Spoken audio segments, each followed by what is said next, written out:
Bonjour à tous et bienvenue sur cette chaîne.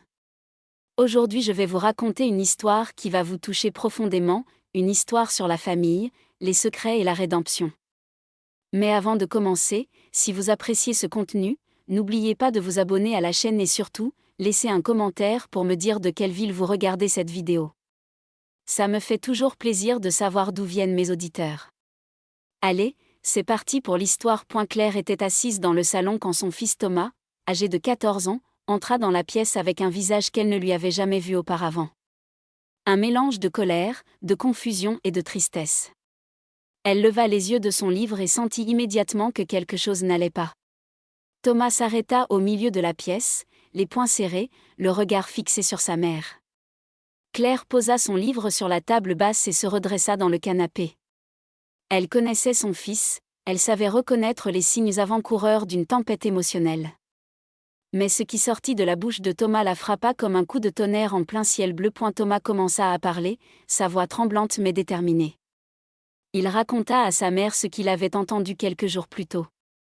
Son père, Marc, parlait au téléphone dans le garage. Thomas était rentré plus tôt de l'école et cherchait son ballon de football. Il n'avait pas l'intention d'écouter, mais les mots de son père l'avaient cloué sur place. Marc parlait à quelqu'un, peut-être un ami, peut-être un collègue. Il se vantait d'avoir rencontré une femme, une prostituée, et il la comparait à Claire. Les mots étaient crus, blessants, impensables. Thomas avait entendu son père rire, un rire qui lui avait glacé le sang. Claire sentit le sol se dérober sous ses pieds. Elle regarda son fils, cherchant dans ses yeux un signe que tout cela n'était qu'un malentendu, une erreur. Mais elle ne vit que de la sincérité et de la douleur. Thomas pleurait maintenant, des larmes de rage et de déception coulant sur ses joues. Il demanda à sa mère si c'était vrai, si son père avait vraiment fait ça, si leur famille n'était qu'un mensonge. Claire tendit les bras vers lui, mais Thomas recula. Il ne voulait pas être consolé, il voulait des réponses. Pendant les jours qui suivirent, Claire vécut dans un brouillard. Elle continuait ses routines quotidiennes comme un automate. Elle préparait le petit déjeuner, conduisait Thomas à l'école, allait travailler à son cabinet d'architecture. Mais son esprit était ailleurs, tournant en boucle autour des mots que Thomas lui avait rapportés. Elle observait Marc du coin de l'œil, cherchant des signes de trahison, de mensonge. Mais il semblait normal, comme toujours. Il rentrait du travail à des heures raisonnables, embrassait Claire sur la joue, demandait comment s'était passée sa journée. Cette normalité était insupportable. Un soir, alors que Thomas était chez un ami, Claire décida qu'elle ne pouvait plus continuer ainsi. Elle attendit que Marc s'installe dans son fauteuil préféré avec un verre de whisky et elle s'assit en face de lui. Marc leva les yeux, surpris par le ton sérieux de sa femme. Claire lui demanda directement s'il avait quelque chose à lui dire, s'il y avait des secrets entre eux. Marc fronça les sourcils, visiblement décontenancé. Il répondit que non, qu'il ne voyait pas de quoi elle parlait. Claire sentit la colère monter en elle. Elle lui rapporta ce que Thomas avait entendu, mot pour mot. Le visage de Marc changea instantanément. La confusion laissa place à la panique, puis à la culpabilité. Il posa son verre sur la table et se prit la tête entre les mains. Le silence qui suivit sembla durer une éternité. Finalement, Marc leva les yeux vers Claire et admit que c'était vrai. Il avait rencontré une prostituée lors d'un voyage d'affaires à Paris, 3 mois plus tôt. C'était une erreur, disait-il, un moment de faiblesse. Il était sous pression au travail, il se sentait déconnecté de sa vie, de sa famille. Il n'avait jamais eu l'intention de blesser qui que ce soit. Claire écouta son mari débiter ses excuses, ses justifications. Chaque mot la blessait un peu plus. Ce n'était pas seulement l'infidélité qui la déchirait, c'était la comparaison, le fait qu'il ait parlé d'elle de cette manière à quelqu'un d'autre. Elle lui demanda comment il avait pu faire ça, comment il avait pu manquer de respect à leur mariage, à leur famille, à 15 ans de vie commune. Marc n'avait pas de réponse satisfaisante. Il répétait qu'il était désolé, qu'il n'avait jamais voulu que cela arrive, qu'il l'aimait encore. Cette nuit-là, Claire dormit dans la chambre d'amis. Elle ne pouvait pas supporter l'idée de partager le même lit que Marc. Elle resta éveillée pendant des heures, fixant le plafond dans l'obscurité. Des souvenirs de leur vie ensemble défilaient dans son esprit. Leur première rencontre à l'université, leur mariage dans le petit village de Provence où elle avait grandi, la naissance de Thomas, les vacances en famille, les fêtes de Noël, les anniversaires. Tout lui semblait maintenant teinté de mensonges. Elle se demandait combien d'autres secrets Marc lui avait cachés, combien d'autres fois il l'avait trahi. Les semaines suivantes furent parmi les plus difficiles de la vie de Claire. Elle décida de ne pas prendre de décision hâtive. Elle voulait réfléchir, comprendre ce qu'elle ressentait vraiment, ce qu'elle voulait pour son avenir et celui de Thomas. Elle proposa à Marc de commencer une thérapie de couple. Marc accepta immédiatement, soulagé que Claire lui donne une chance de sauver leur mariage. Ils commencèrent à voir une thérapeute 2 fois par semaine, une femme dans la cinquantaine nommée Dr Leblanc, qui avait un cabinet près de chez eux. Les séances de thérapie étaient intenses. Dr Leblanc encourageait Claire à exprimer sa colère, sa douleur, sa déception. Elle posait des questions difficiles à Marc sur ses motivations, ses sentiments, ses actions. Marc devait affronter la réalité de ce qu'il avait fait, l'impact de ses choix sur sa famille. Il réalisa progressivement à quel point il avait été égoïste, à quel point il avait pris Claire pour acquise. Il parla de la pression qu'il ressentait au travail, de son sentiment d'inadéquation en tant que père et mari, de sa peur de vieillir. Claire apprit également des choses sur elle-même pendant ces séances. Elle réalisa qu'elle aussi s'était éloignée de Marc au fil des années. Elle s'était tellement concentrée sur son travail et sur Thomas qu'elle avait négligé leur relation de couple. Ils ne prenaient plus le temps de se parler vraiment, de partager leurs rêves, leurs peurs, leurs désirs. Ils étaient devenus 2 colocataires partageant le même toit, plutôt qu'un couple uni par l'amour et la complicité.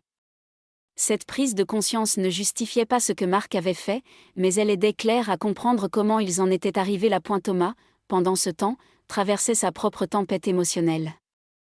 Il était en colère contre son père, déçu, blessé. Il évitait Marc autant que possible, répondant par monosyllabes quand ils se croisaient. Marc essayait de parler à son fils, de s'excuser, d'expliquer. Mais Thomas n'était pas prêt à écouter. Il se réfugiait dans sa chambre, dans ses jeux vidéo, dans la musique. Claire voyait son fils souffrir et se sentait impuissante. Elle essayait de lui parler, de le rassurer, mais Thomas se fermait également à elle. Il lui en voulait de ne pas avoir immédiatement quitté son père. Un soir, Claire trouva Thomas assis sur le perron de la maison, regardant les étoiles. Elle s'assit à côté de lui sans rien dire. Ils restèrent ainsi en silence pendant plusieurs minutes. Finalement, Thomas demanda à sa mère pourquoi elle restait avec papa. Claire prit une profonde inspiration. Elle expliqua à son fils qu'elle ne savait pas encore ce qu'elle allait faire, que c'était une décision difficile qui ne pouvait pas être prise à la légère. Elle lui dit qu'elle aimait encore Marc, malgré tout, mais qu'elle ne savait pas si cet amour était suffisant pour pardonner ce qu'il avait fait. Elle ajouta que, quelle que soit sa décision, elle la prendrait en pensant à ce qui était le mieux pour eux tous, y compris Thomas. Thomas hocha la tête lentement. Il avoua à sa mère qu'il avait peur que leur vie change complètement, qu'il ne voulait pas que ses parents divorcent, mais qu'il ne supportait pas non plus l'idée que tout continue comme avant après ce qui s'était passé. Claire prit son fils dans ses bras et lui promit que, quoi qu'il arrive, il resterait une famille. Elle lui dit qu'il avait le droit d'être en colère, d'être triste, d'être confus. Elle lui assura que ses sentiments étaient normaux et qu'il pouvait toujours venir lui parler, à n'importe quel moment. Les mois passèrent. La thérapie continuait. Marc faisait de réels efforts pour regagner la confiance de Claire. Il était plus présent à la maison, plus attentif aux besoins de sa famille. Il annula plusieurs voyages d'affaires pour rester avec eux. Il proposa des sorties en famille, des dîners aux chandelles avec Claire, des activités avec Thomas. Il écrivit des lettres à Claire, dans lesquelles il exprimait ses regrets, son amour, sa détermination à devenir un meilleur homme.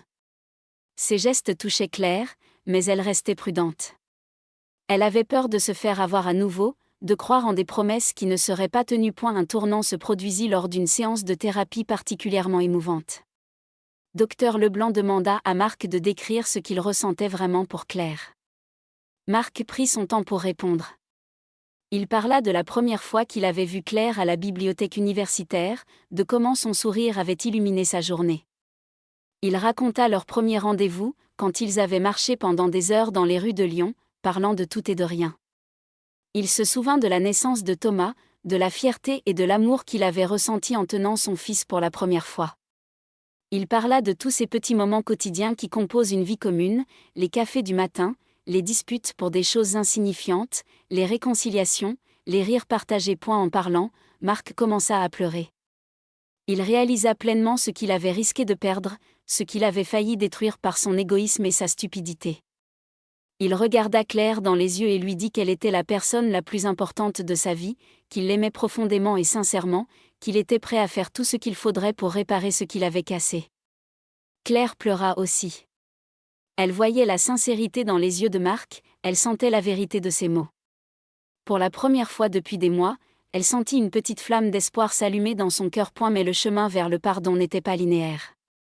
Il y eut des rechutes, des moments où Claire se réveillait en pleine nuit, submergée par la colère et la douleur. Il y eut des jours où elle ne pouvait pas regarder Marc sans ressentir du dégoût. Il y eut des disputes, des accusations, des larmes. Marc dut apprendre à accepter la colère de Claire, à ne pas se défendre constamment, à simplement écouter et reconnaître sa souffrance. Ce fut un processus long et difficile pour eux deux. Thomas, voyant les efforts de son père et la souffrance de sa mère, commença lentement à ouvrir son cœur. Un jour, Marc proposa à Thomas de l'accompagner à un match de football. Thomas hésita, puis accepta. Ce fut un début. Sur le chemin du stade, ils parlèrent peu, mais le simple fait d'être ensemble, de partager cette activité, créait un espace pour la réconciliation. Après le match, ils s'arrêtèrent dans leur pizzeria préférée. Autour d'une pizza margherita, Thomas posa enfin les questions qui le tourmentaient depuis des mois. Pourquoi papa avait-il fait ça? Est-ce qu'il aimait encore maman? Est-ce que c'était la faute de Thomas d'une manière ou d'une autre? Marc répondit avec honnêteté. Il expliqua à Thomas que ce qu'il avait fait n'avait rien à voir avec Thomas ou avec Claire. C'était le résultat de ses propres faiblesses, de ses propres problèmes. Il assura à son fils qu'il aimait profondément sa mère et qu'il regrettait chaque jour ce qu'il avait fait.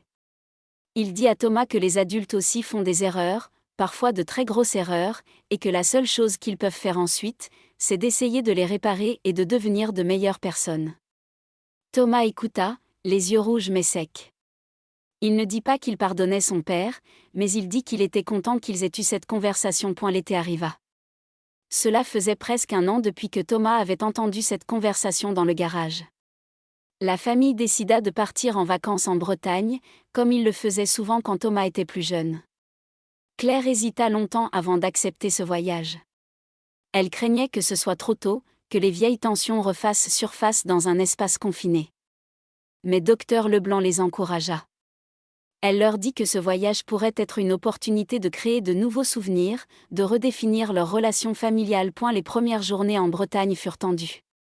Chacun marchait sur des œufs, essayant de ne pas dire ou faire quelque chose qui pourrait déclencher une dispute. Mais progressivement, l'atmosphère détendue des vacances, le soleil, la mer, les balades sur la plage, commencèrent à opérer leur magie. Un soir, après un dîner de fruits de mer dans un petit restaurant du port, ils marchèrent tous les trois sur la plage. Le soleil se couchait, peignant le ciel de teintes orangées et roses. Thomas ramassa des coquillages et les montrait à ses parents comme il le faisait quand il était petit. Claire et Marc marchaient côte à côte, leurs mains se frôlant occasionnellement. Marc s'arrêta soudain et se tourna vers Claire. Il lui dit qu'il savait qu'il ne pourrait jamais effacer ce qu'il avait fait, mais qu'il voulait passer le reste de sa vie à lui prouver qu'elle pouvait à nouveau avoir confiance en lui. Il sortit de sa poche une petite boîte. À l'intérieur se trouvait une bague, une simple bague en or avec une petite améthyste, la pierre préférée de Claire. Marc expliqua que ce n'était pas une demande en mariage, ils étaient déjà mariés. C'était un symbole de son engagement renouvelé, une promesse de fidélité, de respect, d'amour. Claire regarda la bague, puis Marc, puis Thomas qui les observait à quelques mètres de là. Elle sentit les larmes monter à ses yeux. Elle tendit sa main et Marc glissa la bague à son doigt. Cette nuit-là, pour la première fois depuis presque un an, Claire et Marc firent l'amour. Ce n'était pas comme avant, c'était différent. Il y avait de la douceur, de la tendresse, mais aussi une conscience aiguë de la fragilité de ce qu'ils partageaient. Chaque caresse était une question, chaque baiser une réponse. Après, allongée dans le lit, écoutant le bruit des vagues par la fenêtre ouverte, Claire dit à Marc qu'elle lui pardonnait. Pas parce qu'elle oubliait ce qu'il avait fait, mais parce qu'elle choisissait de ne pas laisser cette erreur définir le reste de leur vie. Marc la serra dans ses bras et pleura de soulagement et de gratitude. Le reste des vacances fut comme une renaissance pour la famille. Ils riaient à nouveau ensemble, ils se taquinaient, ils faisaient des projets. Thomas semblait plus léger, moins en colère. Un après-midi, alors qu'il construisait un château de sable, Thomas dit à ses parents qu'il était content qu'ils aient décidé de rester ensemble. Il ajouta qu'il savait que ce n'était pas facile, mais qu'il respectait leurs choix et leurs efforts. Claire et Marc échangèrent un regard chargé d'émotion. Ils avaient tous survécu à cette épreuve, et ils en ressortaient plus forts, plus conscients de l'importance de l'autre. De retour à la maison, la vie reprit son cours, mais elle était différente. Claire et Marc continuaient la thérapie, mais moins fréquemment. Ils avaient appris à communiquer différemment, à exprimer leurs besoins et leurs peurs sans attendre que l'autre devine. Ils instaurèrent une nouvelle tradition, un rendez-vous hebdomadaire en amoureux, juste deux, pour maintenir la connexion de leur couple. Thomas retourna à l'école avec une nouvelle perspective. Il était toujours un adolescent avec ses hauts et ses bas, mais il semblait plus mature, plus réfléchi. Un an plus tard, lors d'une soirée en famille, Thomas demanda à ses parents s'il pouvait leur parler de quelque chose d'important. Claire et Marc échangèrent un regard inquiet, se demandant ce qui allait suivre. Thomas leur dit qu'il voulait les remercier. Il expliqua qu'au début, il leur en voulait terriblement, surtout à Marc, mais aussi à Claire pour être resté. Il pensait que sa mère était faible, qu'elle n'avait pas de respect pour elle-même. Mais avec le temps, il avait compris que le pardon n'était pas de la faiblesse, c'était de la force. Il avait vu ses parents se battre pour leur mariage, travailler dur pour réparer ce qui avait été cassé. Et cette leçon, il la porterait avec lui toute sa vie. Claire et Marc furent profondément touchés par les mots de leur fils. Ils réalisèrent que, malgré la douleur et les difficultés, cette épreuve avait apporté quelque chose de précieux à leur famille. Elle leur avait appris la valeur de la communication, de l'honnêteté, du pardon. Elle leur avait montré que l'amour n'est pas qu'un sentiment, c'est aussi un choix, un engagement quotidien. Ce soir-là, assis tous les trois dans le salon, partageant une tarte aux pommes que Claire avait préparée, ils se sentaient vraiment unis, une famille qui avait traversé la tempête et trouvé la paix de l'autre côté. Les années passèrent. Thomas grandit et partit pour l'université. Claire et Marc vieillirent ensemble, leurs cheveux grisonnants, leurs rides se creusant. Mais leur amour, lui, restait fort. Ils n'oublièrent jamais cette période difficile de leur vie, mais elle ne les définissait plus. Elle était devenue une partie de leur histoire, un chapitre sombre mais nécessaire qui les avait menés vers une compréhension plus profonde de l'amour, du pardon et de la résilience humaine. Claire continua sa carrière d'architecte et conçut plusieurs bâtiments remarquables dans leur région. Marc changea d'emploi pour un poste moins stressant qui lui permettait de passer plus de temps à la maison. Ils voyagèrent ensemble, visitant des pays qu'ils avaient toujours rêvé de voir. Ils devinrent grands-parents et trouvèrent une nouvelle joie à chérir leurs petits-enfants. Et chaque année, à l'anniversaire de ce jour difficile où Thomas était entré dans le salon avec cette révélation dévastatrice, ils prenaient un moment tous les deux pour se rappeler combien ils avaient lutté pour arriver où ils étaient, et combien ils étaient reconnaissants d'avoir fait ce choix. Un jour, Claire écrivit une lettre à son moi plus jeune, celui qui était assis dans le salon ce jour-là, le cœur brisé, se demandant si sa vie allait s'effondrer. Elle écrivit que la douleur qu'elle ressentait à ce moment-là finirait par s'atténuer, pas disparaître complètement, mais devenir supportable. Elle écrivit que le chemin du pardon serait long et difficile, semé d'embûches et de moments de doute. Mais elle écrivit aussi que ce chemin en valait la peine, qu'au bout il y avait la possibilité d'un amour plus profond, plus authentique, plus résilient. Elle écrivit que la confiance pouvait être reconstruite, pierre par pierre, jour après jour. Et elle écrivit que parfois, les plus grandes blessures peuvent nous apprendre les plus précieuses leçons. Cette histoire, celle de Claire, Marc et Thomas, n'est pas une histoire sur la perfection. C'est une histoire sur l'imperfection humaine, sur nos failles, nos erreurs, nos trahisons. Mais c'est aussi une histoire sur notre capacité à guérir, à pardonner, à choisir l'amour même quand il serait plus facile de choisir la colère. C'est une histoire qui nous rappelle que les familles ne sont pas définies par l'absence de problèmes, mais par la manière dont elles font face aux problèmes quand ils surviennent. Et c'est une histoire qui nous enseigne que, parfois, les fins heureuses ne viennent pas facilement, mais elles viennent quand même, pour ceux qui sont prêts à lutter pour elles. Voilà, c'est la fin de cette histoire. J'espère qu'elle vous a touché, qu'elle vous a fait réfléchir sur l'amour, le pardon et la famille. N'oubliez pas de vous abonner à la chaîne si ce n'est pas encore fait, et de laisser un commentaire pour me dire ce que vous avez pensé de cette histoire et de quelle ville vous nous regardez. Merci de m'avoir écouté et à très bientôt pour une nouvelle histoire.